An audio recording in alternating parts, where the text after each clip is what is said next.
एक व्यक्ति ने एक मुनि से पूछा, मेरे भाग्य में कितना धन है? मुनि ने जवाब में कहा, 1 रुपया रोज तुम्हारे भाग्य में है। व्यक्ति बहुत खुश रहने लगा। उसकी जरूरतें 1 रुपये में पूरी हो जाती थी। एक दिन उसके मित्र ने कहा, मैं तुम्हारे सादगी जीवन और खुशी देखकर बहुत प्रभावित हुआ हूँ और अपनी बहन की शादी तुमसे करवाना चाहता हूँ।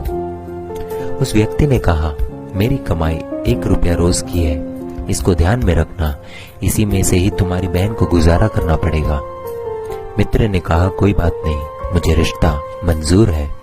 अगले दिन से उस आदमी की कमाई 11 रुपया हो गई।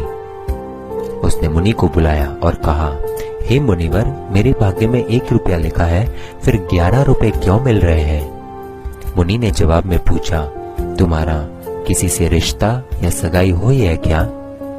उस व्यक्ति ने जवाब में कहा, हाँ हुई है। मुनि ने कहा, तो यह तुमको 10 रुपए उसके भाग्य के मिल रहे हैं, इसको जोड़ना शुरू करो, तुम्हारे विवाह में काम आएंगे। शादी के कुछ दिनों के बाद एक दिन उसकी पत्नी गर्भवती हुई और उसकी कमाई 31 रुपए होने लगी। फिर उसने मुनि को बुलाया और कहा, हे मुनिवर, मेरी और मेरी पत्नी के भाग्य के 11 रुपए मिल रहे थे, लेकिन अभी 31 रुपए क्यों मिल रहे हैं?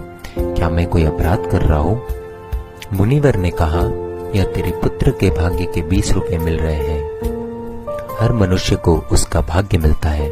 किसके भाग्य से घर में धन दौलत आती है हमको नहीं पता, लेकिन मनुष्य अहंकार करता है कि मैंने बनाया, मैंने कमाया, मेरा है, मैं कमा रहा हूँ, मेरी वजह से हो रहा है। इसलिए হमें कभी अहंकार नहीं करना चाहिए, क्योंकि हमें खुद नहीं पता है कि हम किसके भाग्य का खा रहे हैं। Download Moj.